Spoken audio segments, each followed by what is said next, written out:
Off that exhausting hamster wheel and into balanced living with Dr. Marissa. Promise you joy in the mystery.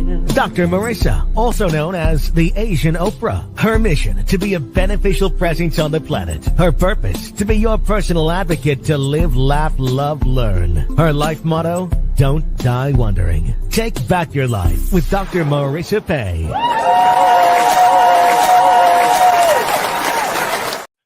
And welcome. You're tuned in to Take My Advice. I'm not using it. Get Balanced with Dr. Marissa, the morning show here on KCAA, NBC News, CNBC News, NBC Sports radio station, AM 1050, FM 106.5. Home to the Asian Oprah, number one talk in the IE. Thank you very much. And streaming everywhere. iHeartRadio, Spotify, iTunes, TuneIn, Audible, Amazon Music, Tiki Live, Rumble, Spreaker, Streaker, and more.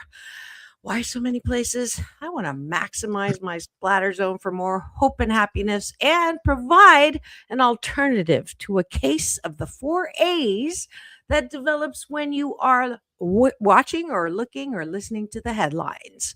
Anger, aggravation, anxiousness, and afraidness. Instead, I want you to feel amazing. And I have successfully 88% of the time managed that for the last 716 consecutive weeks. Today is show number 1551. And I'm so grateful that those who said I wouldn't last a year because I don't talk about the headlines, politics, or religion were wrong. 13 plus years later, I'm still here. And I'm delighted to be able to bring you topics and guests to that end. And of course, special series like Straight Talk with myself and James Hawthorn. Good to be back. It's been a minute. Good morning, everyone. It has been. It's like, who are you? No, I'm kidding. Yeah, it's so good to have him back. He is a fitness expert, trainer, actor, former, well, you know, you've done it. So co-founder of a film festival that emphasizes films that help with needed change in the world. So please welcome back to my studio, James Hawthorn.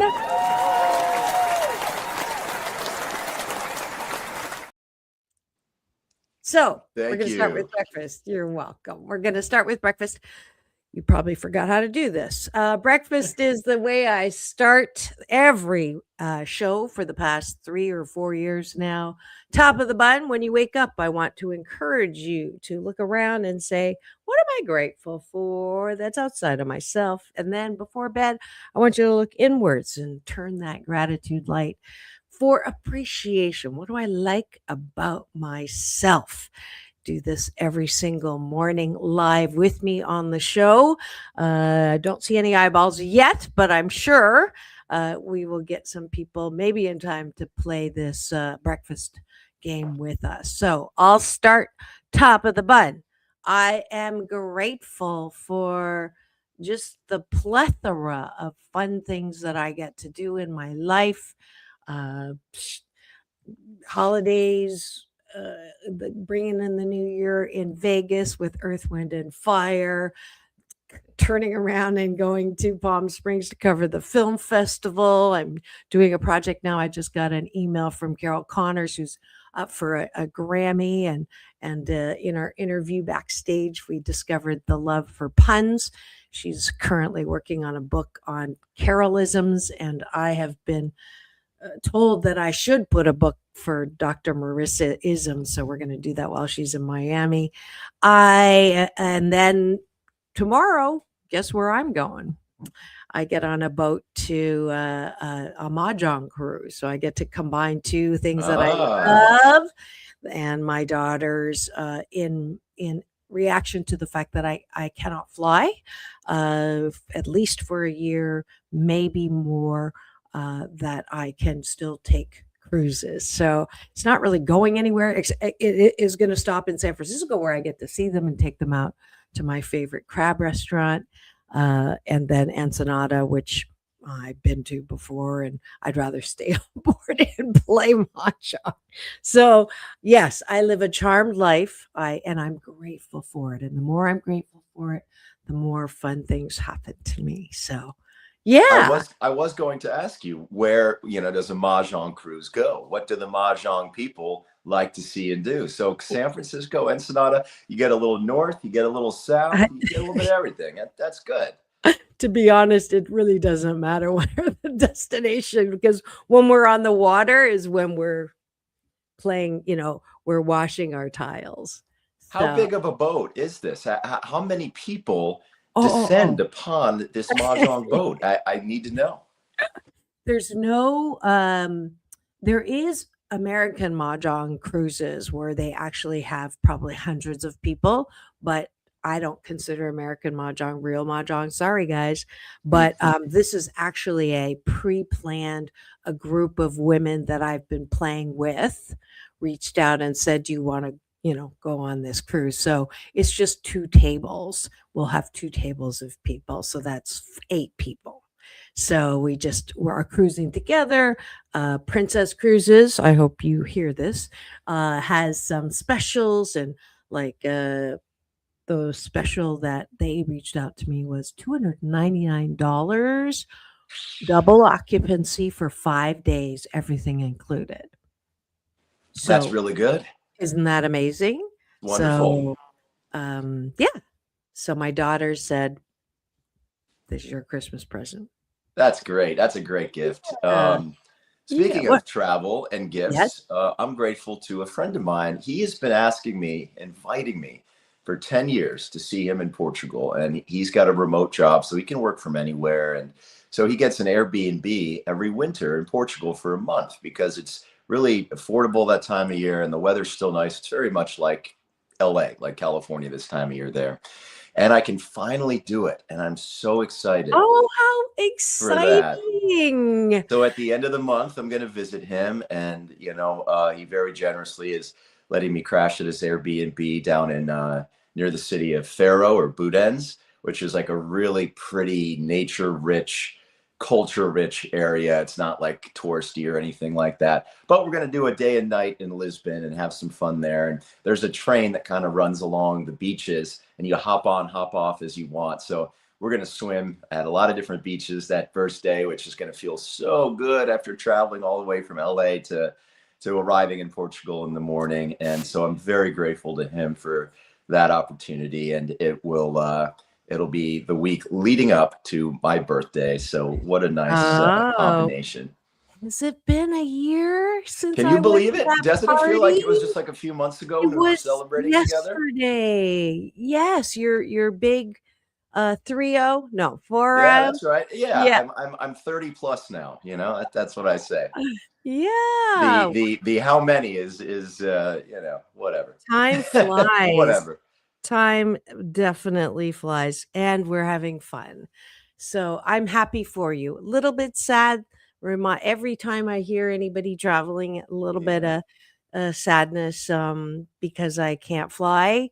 I did get an ultrasound done, first one since 6 months ago. Okay. And unfortunately, the clots are not gone, which would have been the marker to be able to start, maybe domestic, but it looks like I'm going to have to wait. So everything happens for my divine and best good. I can't wait to see what good comes out of this, but I am grateful for all of the very fun things that I get to do by car and by boat. So I was hearing that sometimes a setback is actually really a setup. Sometimes the divine powers, they're weaving this beautiful tapestry for our life, but we don't often get to see the beautiful picture that's being, sewn. We see the ugly stitchings on the back and we're not sure what the purpose of it all is, but like you said, you can't wait to see what it all means. And sometimes a perceived setback is really a setup. So Yes, that I like that. I say that when one door closes, or you got a heart for that. Someone gave you the heart. Um, People just gave me the finger. No, I'm kidding. This one. yeah, Uh, it happened just I yesterday say in traffic. No. when one door closes, another one opens, but sometimes it's hell in the hallway. hmm So it is important for me to feel the sadness and disappointment and piss offedness, and Right. then work through that pain and pop up into power. That's my new little processing. So that's what I've been doing. So I'm And giving my diamonds are formed under pressure. Sometimes we need that pressure to, grow and to reach a new height, in our life. And so sometimes we are a diamond and it feels rough. So we yeah. might not be a diamond in the rough, but it feels rough. And through that pressure, we grow and become something more special than we once were. So Yes. that's what I'll say about that. I'm grateful for another friend. We've been friends for a long time, but we've always lived in different places. And he is now back living in LA. And it's been so nice to get to spend time with him and be able to experience that friendship in person, because there's a level of connection that's hard to match when you're not geographically in the same place. And so I'm very grateful that we get to experience our friendship in person now. And that's been a really nice feeling. And that sort of is an outcome of an intention that you set the last time we were talking about, not maybe focusing so much on dating and romance, but focusing on your career and your relationships, friend relationships. So look at that. You Yeah, got that's a great memory, great callback to that. yeah. And that is very much something that I was learning to be okay with. There's seasons for different things. Sometimes I feel like engaging and dating and doing that. And right now, I think I'm just in a period of a season of personal growth, development, and leaning into that. Now, don't get me wrong. If I bump into a gorgeous man while I'm in line getting coffee, I'm going to talk to him. And I'm probably going to ask him out on a date. I'm a big believer that when an opportunity falls in your lap, you don't push it off, go, get out of here. You You say, let them sit on your lap a little bit longer. hey, Friday, it's naughty time. That's correct. I say it's an arms wide open approach. So I always like to stay present so that I don't miss opportunities like that, and to be aware of what I'm feeling. And if I feel attracted or like to somebody and I'm like, I'm going to go talk to them. I never like to let an opportunity like that pass. Yes. And I'm doing the story. If you're wondering why I am paying attention to him. I'm listening to him, but I'm doing the story on Instagram. I keep forgetting to do it all week, but so that people can tune in on this show about hope and happiness. I see the eyeballs now. Thank you. You're welcome to take a bite of my gratitude sandwich and add your gratitudes to the Cashew Gallery, my version of the Peanut Gallery. If you are driving and listening to Drive Time, Dr. Marissa at 8 a.m. Again, so grateful to be back on my normal slot in the morning. Don't chat. Please get somewhere safe, and then you can join in. But so glad to be here. And let's go to the bottom of the bun, which is, what do you like about yourself? It's weightlifting for my BS. My belief system about good mental health starts with a foundation of self-care, self-love, self-soothing. And frankly, my dear, if you can't approve of yourself, how the fork do you expect anyone else to? So I do this on purpose so that tonight you'll remember what do you like about myself? Answer that question. So, James, what do you like about yourself? I'm going to preface it and say, I'm going to talk about two things. One is something that is a constant, it requires constant practice. It's not something that you necessarily get better at. It's just something that it's just a constant practice. And then the other is something that I feel like I have gotten better at. And I am grateful for that. And I like these two things. So one is this practice of staying present and recognizing opportunities and being aware of the things in a circumstance that help me get the most of it, or make the most of it. And I'll give you an example. I was flying back from visiting my dad and over the holidays in Philadelphia, and the flight was totally full. It was New Year's Eve morning, and they were looking for volunteers. They were offering, an $800 travel voucher to take another flight.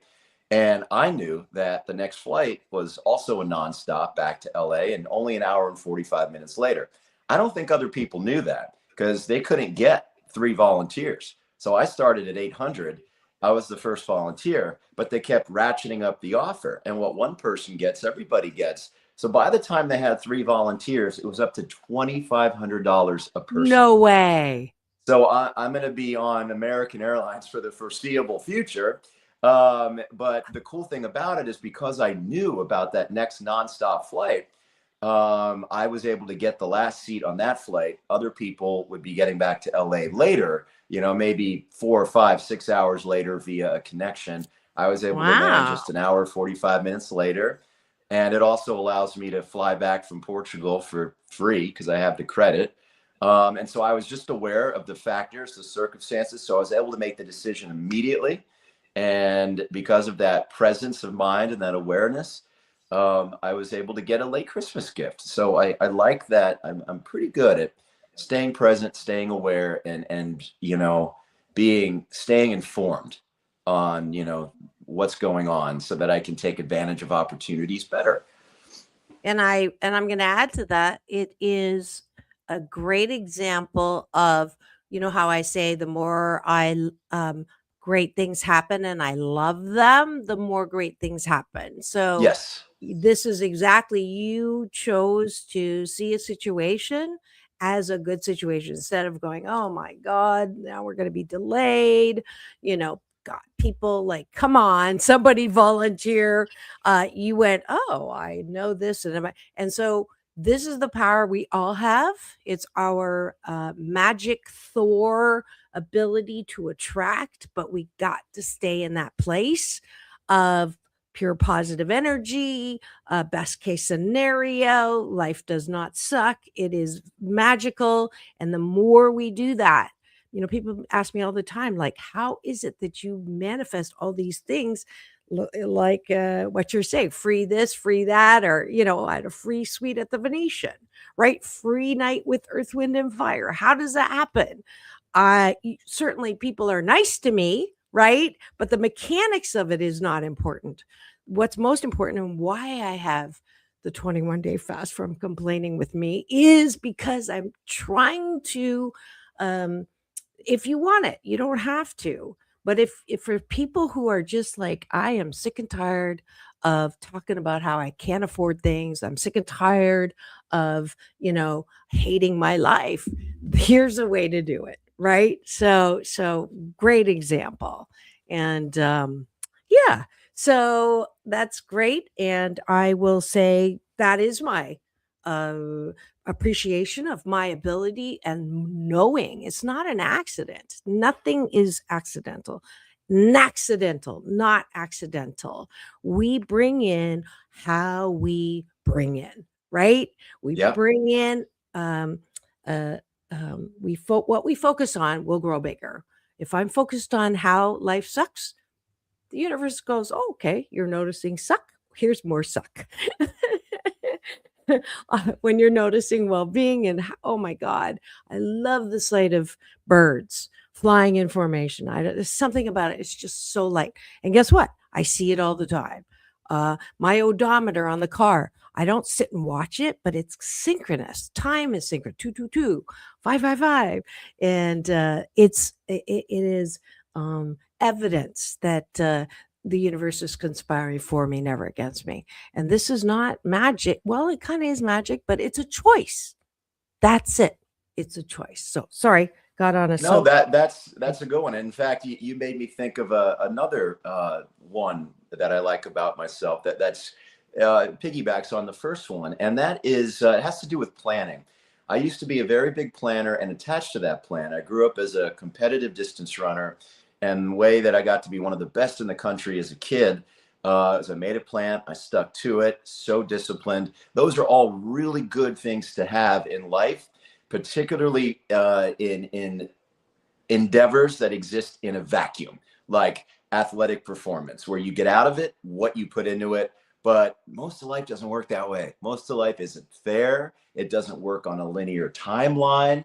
It's often not even rational. So I like that I've learned that I can make a plan, but I've learned over time to have the flexibility and the flowiness to adapt and appreciate the circumstances that are laid down in front of me through things like what I said before. Maybe it's not a setback, maybe it's a setup, and okay, what does this mean? And being able to go with the flow. I have an expression: don't be the salmon. The salmon are always trying to swim upstream. It's in their nature, and they get all the way upriver to lay their eggs in a safe space, spawn, then they die.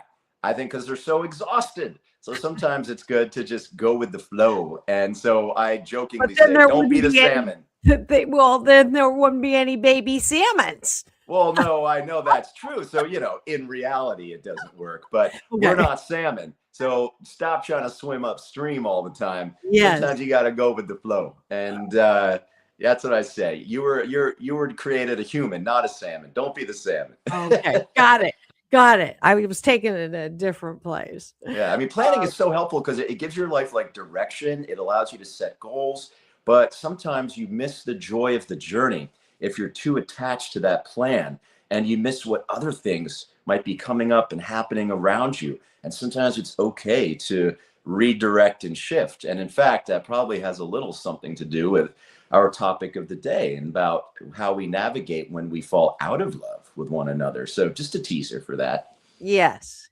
So I'll wrap up our breakfast of taking a bite of my gratitude sandwich, and my bottom of the bun, because I like it on the bottom, is that I appreciate my ability to own my funny. Lately, I've been doing I just did 2 panels on a TV show with Layla, and one was on love in the entertainment business, and the other one was on AI.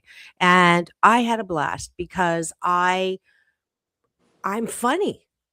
And I can own my funny. And the more I own my funny, the funnier I get.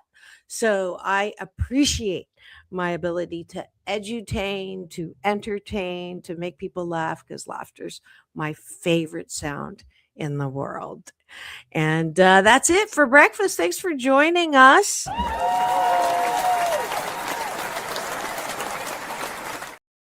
That was weird. I meant I put the trackpad, I just moved it, not it wasn't ready to hit it, and I just did it. So it's time for the end of breakfast is what it's saying to me. Now the topic of the day that we got a teaser on is all things falling out of love. Wait. Drum roll, please. That's the topic of the day is all things falling out of love. We're going to explore it from a lot of different angles. Is it always a bad thing? Is it a good thing? Yeah, and everything in between. And that's why are we talking about this topic, James? I was talking with that friend that I was telling you about that just moved to LA, and we were just I think I was talking about I don't remember how we got onto it, but we had a really interesting chat about it. And I think I talked about it in relation to, my parents separating and divorcing, and, my thoughts and feelings around that, and maybe how that has shaped me in my dating and love life. And like I said, I think there's a correlation between that and this idea of we have this plan, but let's be real, like 60% of marriages end in divorce. Maybe some of that can be avoided with mindful communication and work on the relationship, but maybe some marriages that stay together should be in that 60%, right?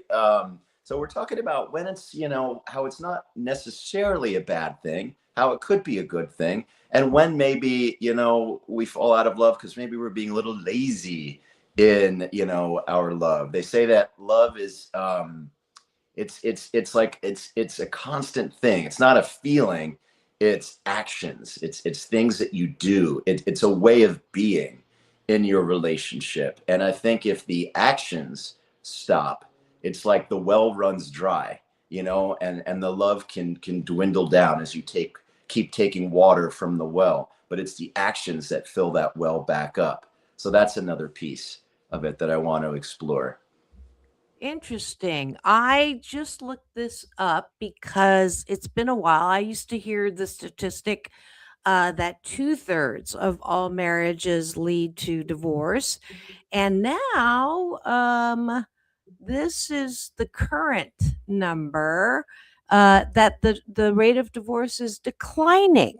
So the peak was in 1980.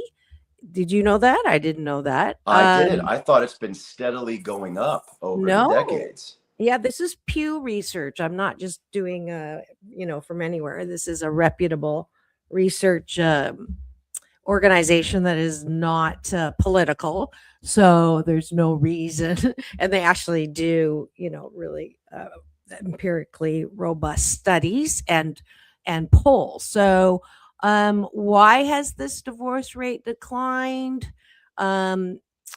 Let's see. Over time, the married population has shifted toward adults with higher levels of education, as people with lower levels of have become less likely to marry. Interesting.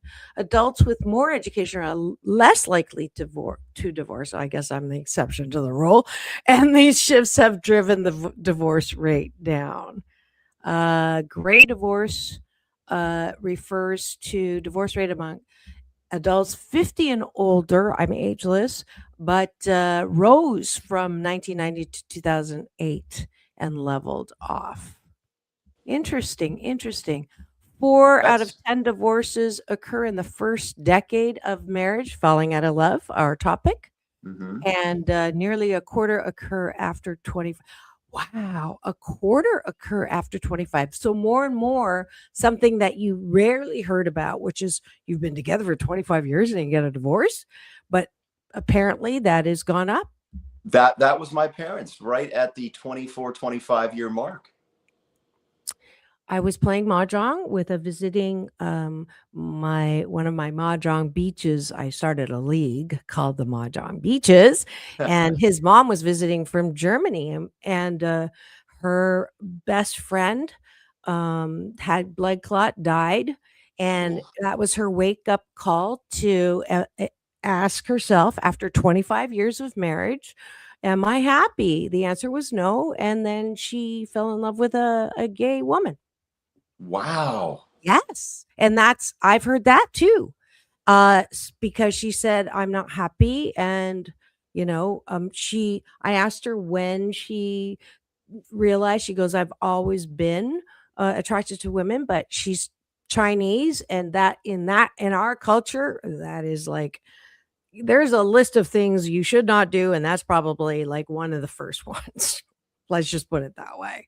Yeah, I think that's so important, though. Sometimes, we talk about falling out of love, but maybe a better question is, were you ever truly in love? Sometimes we do things because we feel like we're supposed to. Sometimes we don't give ourselves permission to, be happy. And, sometimes we feel like, I have a client who is in a marriage that's not working out right now. And I feel like they've always bent over backwards to support their partner, but they haven't been asking themselves enough, am I happy in this situation? And what are my needs?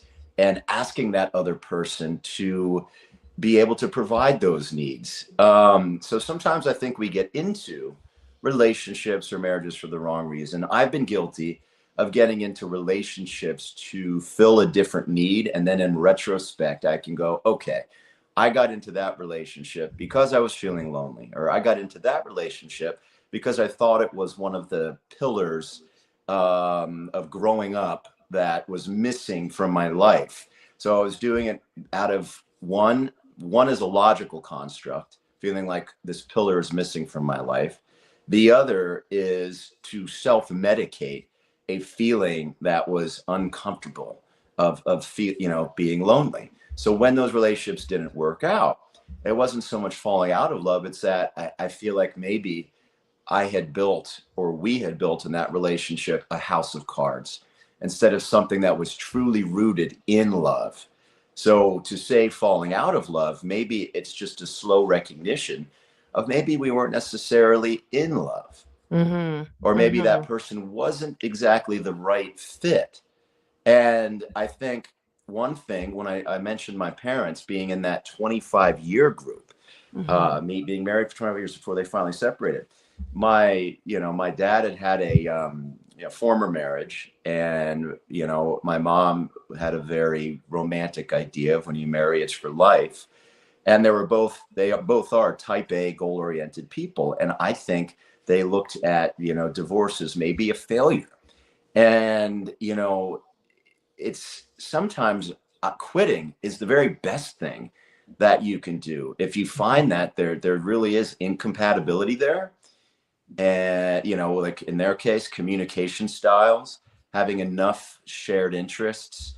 If that's not there, sometimes the best thing you can do, I think, is pull the plug, and I think they would have probably gotten divorced a lot sooner, had some of those ingredients not been stirring around, stewing, if you will, in that pot. Yeah. My parents too really should have gotten a divorce. And that whole staying together for the kids, or all of that. But we're going to take a quick break. But before we do, I just wanted to point out that the original thing I was looking for was the percentage. So instead of 2/3, it's now 41%. So it's less than half. Everyone agrees that it's been declining. 60% of second marriages. So the number goes up. So there's your almost 2/3 of what it used to be, right? I have a pessimistic joke. Once a failure, always a failure. No, I don't want to put that on anybody. No. But it's just shocking to me that it's 40% for first-time marriages, and it goes all the way up to 60 for second. Yeah, That's something I'd love to get your thoughts on when we come back from the break. Yes. That's a big difference. Yeah, this is another one that, of course, caught my eye. Women initiate the majority of divorces, around 70% overall. But it increases significantly up to 90% for college-educated women. So interesting, right? Women feel less satisfied, taking on emotional labor, seeking deeper connections, and the statistic jumping for educated, suggesting differing expectations or marital satisfaction levels. So those two stats I'd love to dive into some more after the break. Yeah, I love, non-biased statistics. Although there's that saying 42.7% of all statistics are made up on the spot. We're going to take a quick break for news, weather, traffic, and a word from our sponsor. Don't go away. We'll be right back with more. It's all about balance. Peace in, peace out. World peace through inner peace. Don't go away. We'll be right back.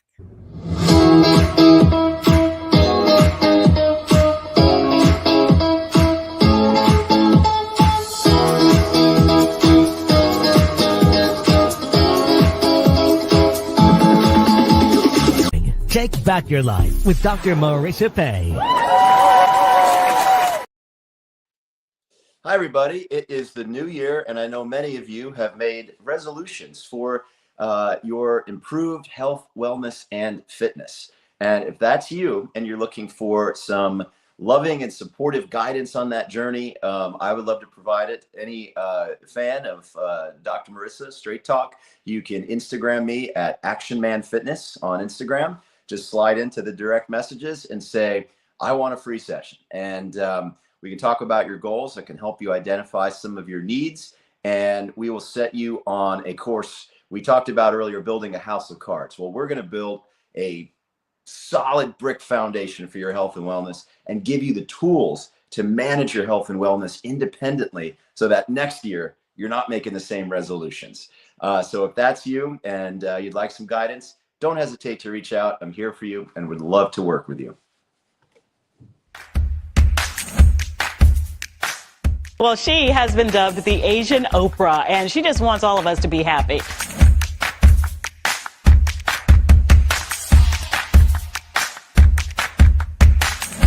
Dr. Marissa, aka the Asian Oprah, says the most important thing you can choose is choosing to be happy. You are tuned into my weekly talk radio TV show called Take My Advice. I'm not using it. Get balanced with Dr. Marissa.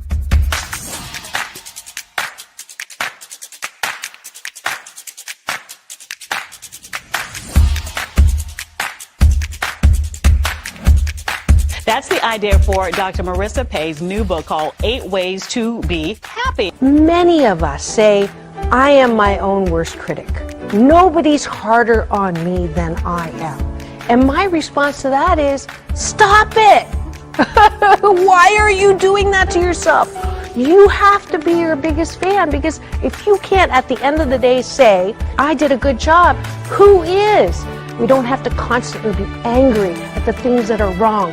Why don't we choose to be happy about things that are right? We have the choice. That's our muscle. And life is so amazing if we can see it.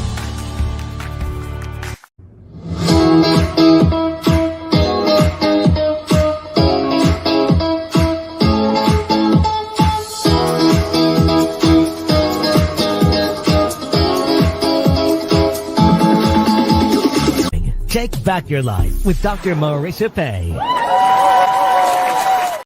And welcome back. You're tuned to Take My Advice. I'm not using it. Get balanced with Dr. Marissa, the morning show here on KCAA, NBC News Radio, home to the Asian Oprah. Number one talk in the IE. Thank you very much. AM 1050, FM 106.5, the station that leaves no listener behind, and also streaming on iHeartRadio, Spotify, all major platforms, and of course, my show Central, which is my YouTube TV channel. Please free subscribe and give me the finger. This one, not the other one. And there's also now a new paid subscription for really special ways to save on happy products, and also have talks about things like, should Gladys Knight retire or not? My post went viral of her flashing piece at me at a performance. We're now, James, at 895,000 views. So I don't know what the heck happened on Instagram. Also on my YouTube channel, it is over 250,000 just of Gladys. And the debate is, should someone who's 81 retire and not sing anymore, leave her alone, she deserves a break? And then the other side, which is like 98% of us, are saying, I was there. I'm saying I was there. I saw the joy of her performance, and I'm sorry, let her sing, is what Carol Connors, who had an Emmy nomination with her, says. So there you go. A little commercial for staying in touch with me and being part of my Happy 88 tribe. And today is Straight Talk with myself and James Hawthorn. And we are talking about, hold on, the topic is... Some do a drum roll, some do a gong bang. We are talking about all things falling out of love. We're looking at unbiased statistics, whether they're made up or not. And yeah, sometimes it's a good thing, sometimes it's a bad thing. Sometimes sticking to the plan is not good for you. Sometimes you might not be asking yourself the right questions, and maybe you got into that relationship for the wrong reasons, and maybe you weren't in love, or the right kind of love that's going to last. Maybe you fell out of love because you weren't filling the well with enough loving actions, since love is actions, not just a feeling. It's the way you conduct yourself with that other person. So we're diving into all of that and more today. Yes. And a gong, obviously, Asian Oprah. Mm-hmm. Just so you know. Oh, yes. I like the sound of that gong. Anyways, I'm going to weigh in and say that the whole way of measuring whether you're falling in or out of love. Did you see the way I wrote it in the promo? I thought it was yes, it was very good. Thank you. From I am falling for you to I am falling out of love with you. No wonder it's called Love Sick. Um, back and forth. And yeah, like who can change my mind on falling in love? I believe one that it may not be love, it may be a thing called the first trimester in my pregnancy model of relationships. Because when that falling feeling is a good feeling, that is normal, the glue that sort of, brings people together, the butterflies, the I feel like I've known you all my whole life and talk till 2 in the morning, and all of the good things and the glow of the first trimester in pregnancy. And then the natural balancing out of the reality of who people are is can be seen as the falling out, or it wasn't like you were saying that they weren't attentive enough to the relationship, or it wasn't the right person. And for me, that's bullshitaki. It is a belief system that keeps us unfulfilled because we believe that there's only one, or that we've done something wrong, or it should last a lifetime. And I have spent quite a few air my lung capacity trying to get people to ease off of those BS, because if we can come together and figure out, let's say we match at the beginning and then we don't match, it doesn't mean that that person's a Richard head. Okay. It doesn't mean that they're wrong, or it doesn't mean that you're wrong. It just, the chapter was 3 months and it was a good chapter. So why do we force this model on romance and relationships that keeps people pissed? They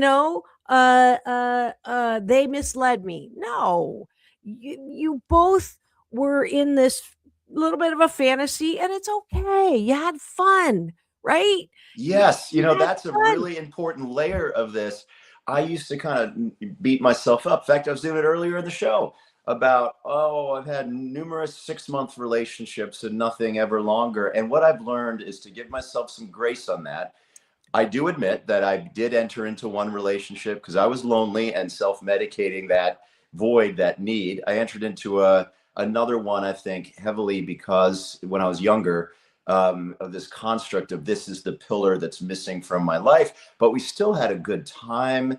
There were, And see, and then there were a couple of times of incompatibility where, that's why it ended up not working out. So rather I'm than gonna beating go myself up far. for how I got into the relationship, there No, was I don't still even think plenty of enjoyment within it. I don't even think there's a wrong reason to get in a relationship. Every single thing that happens, you can't get it wrong. You're never going to get it done. Quit finding ways to argue for your limitations. Quit Yes. beating what you got in a relationship, because at that time that filled, it was the law of attraction, it was the path of least resistance, and you did it and it was great, and you had things that came out of it that were fun, period, end of story. Quit saying, well, I wasn't enough and I was looking for, honestly, and I'm not, shitting on you, James, but it happens to all of us. We're so hard on ourselves. We're so quick to do this analysis paralysis on why things don't work, and it's unnecessary. We just go, oh, well, it was great while it lasted. I learned that I like this, this, and this. We had fun doing this, this, and this.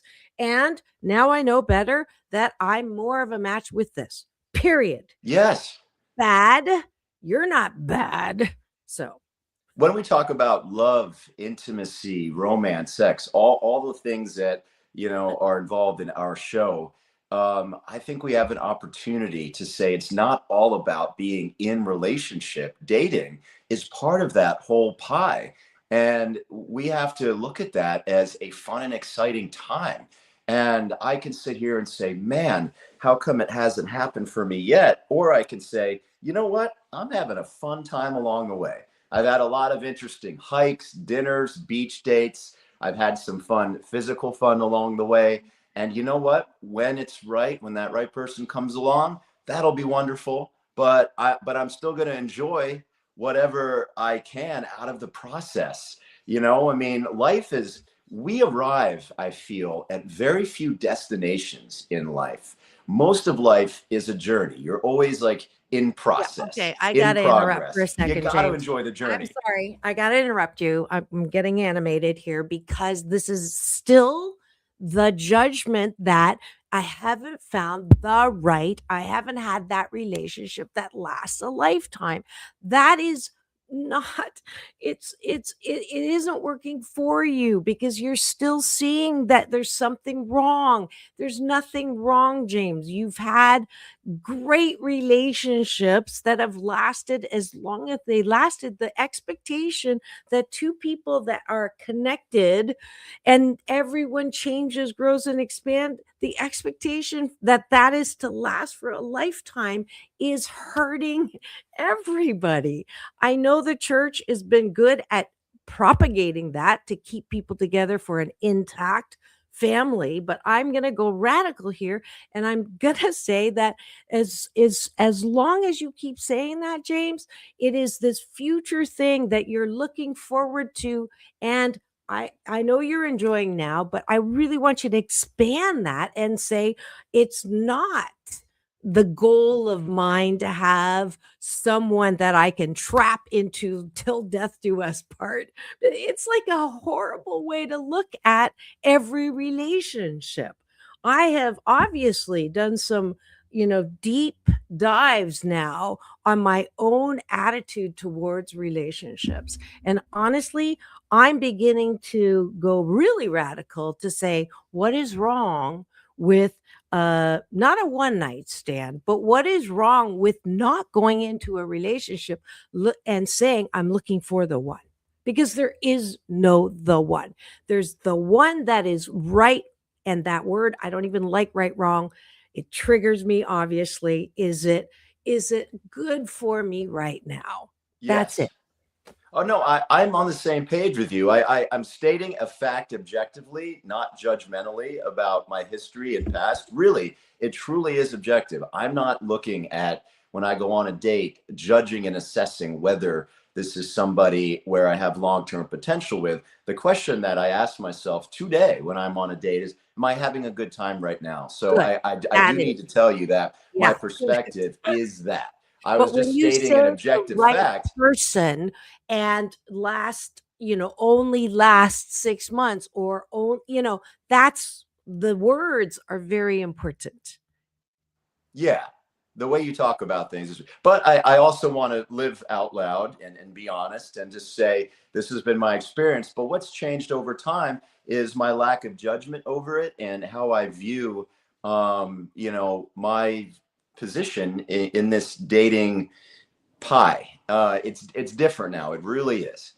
But when you say, I was, looking to, I was broken or I was, whatever word you were using, that's judging you, right? So that's what I'm responding to. Or, it only lasted 6 months. That's a judgment on the length that you had and only seeing a value, something that's going to last for a lifetime. Oh That's no, what I don't see. I don't only put value on something that's going to last a lifetime. but your And word. I agree with you on the word of only, like that's a judgment word. Yes. But I also believe that reflection is very important. So to reflect on why, you get into certain relationships, especially after, I think it's valuable and part of growing. The key is to do it in a non-judgmental, self-flagellating, shaming way. It's to just Mhm. look at it and say, okay, that's cool. Like that's part of my journey.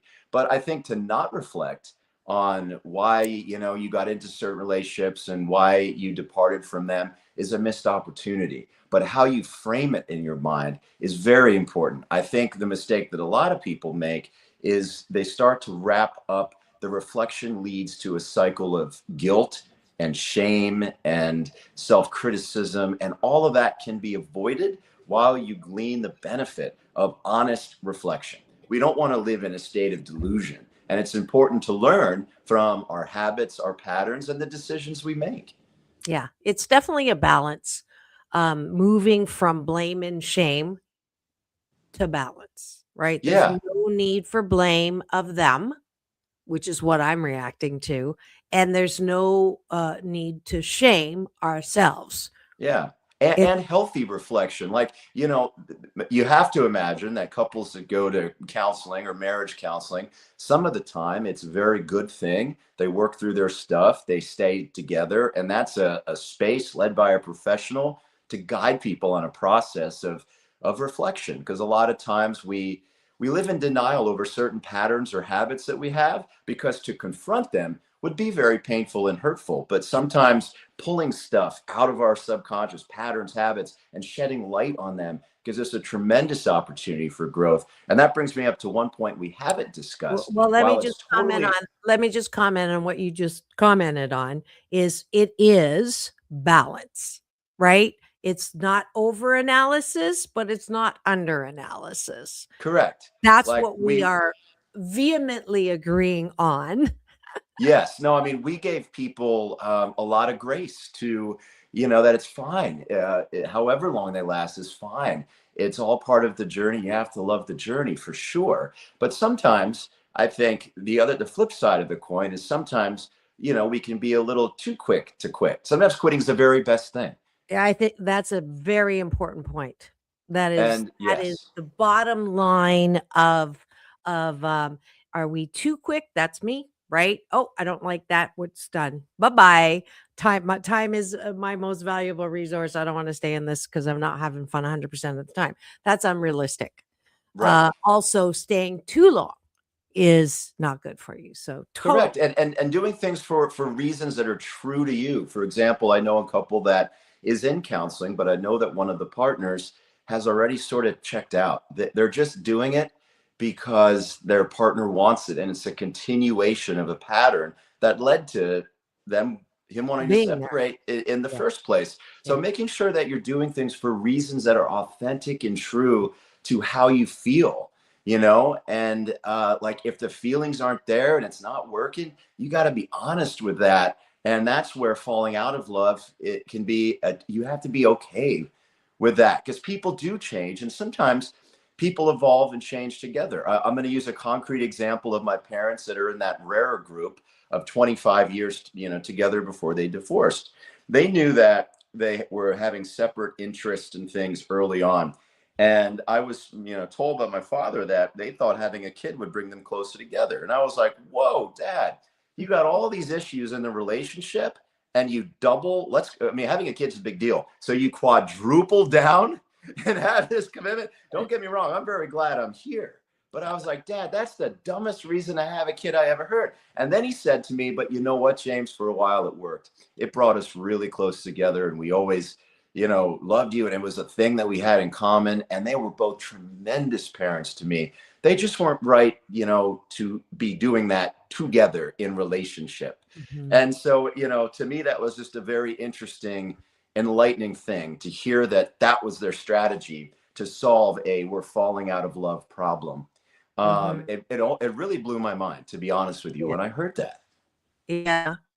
Another way to look at the same situation, though, and if I use my frame, is there's nothing wrong with that. They did that because they wanted to keep something that they originally had enough with them. I think it's the not negating just because there's the divorce, or just because there's a breakup, or just because you fall out of love doesn't negate what was there. There's no reason, there's no need to judge shouldn't have, should have.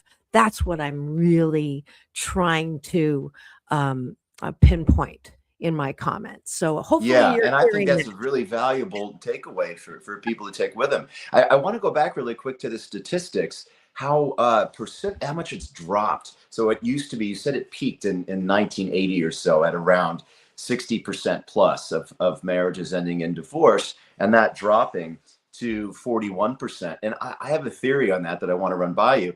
I think a lot of people are growing up slower, like everything from kids staying at home and living with family or their parents longer, to people taking longer to settle into a career that really suits them and fits them. And I think maybe that's a good thing, that people are being more thoughtful, mindful, taking time before jumping into, something as big and bold as marriage. And when you give yourself that time, when you forget about a artificial timeline that society suggests, or because you feel like you need to keep up with your friends that are getting married around you, when you forget that and you give yourself that space and grace, maybe people are entering into marriages in a healthier way, with more thoughtfulness, with more certainty, where the well is more full of that love and those loving actions, because people are taking longer, I think, to get married. Mm-hmm. Or not marrying at all. That is definitely one of those statistics that the Gen Z, millennial, less likely to get married. I have to point this out. National marriage and divorce rates for women age 15 and older, 15. 15? That's got to be a typo. How many 15? I mean, Priscilla Presley, when she met... back in the day. I guess. I just was shocked. Oh my, it is 56:24, which means we're already out of time. Very wonderful debate that we had today on falling out and that whole negative connotation that we've sort of beaten up here, or I have beaten up. But James, final word for this topic of falling out of love. My takeaway, which I arrived at through our conversation and healthy discourse, was forget about timelines. Forget about how long relationships last. Forget about how old you are without having, had a really long relationship. Forget about age. Forget about timelines, and enjoy the journey and be authentic to how you're feeling in the moment, and love all parts of the dating, romance, intimacy, sex pie. It's all the ingredients are things that we want to experience as living a balanced, full life. First I'm going to give you this. I'm so grateful that you understood exactly what I was trying to interject quite forcefully on you. Apologize, but you got okay. It's good. We love the passion here. Yeah, and my final word is what I tell my children: just have fun. Just have fun. And I have to give credit to Abraham Hicks' law of attraction. When you're with someone that you are enjoying, it's I'm having fun. Let's see if we're still having fun tomorrow. Like, it's really not that big of a deal. Right. The control factor of everything. And I'm so happy that we talked about this, because my original intention of talking about romance, sex, dating, etc., was healing, sexual healing with Dr. Marissa. It used to be a series that I did once a month on the last week, when I was only once a week. And James, behind the scenes, we've been talking about, like, how did this evolve into, because I did want a place to make pleasure a G-rated topic. Mm-hmm. I think religion has taken pleasure, made it dirty, made sex dirty, made, all of that. And that to me is painful. And I want it to be G-rated, a topic we can talk about, because sex and pleasure and all of that is part of life. It's a beautiful part of life. So let's make it G-spot rated. Yes, it is Friday. Thanks so much for joining us today. It's all about balance. Peace in, peace out. World peace through inner peace. This is Dr. Marissa reporting live from my living room with the fabulous co-host James Hawthorn. Now go and have the best weekend and week ever. I'll see you on Monday.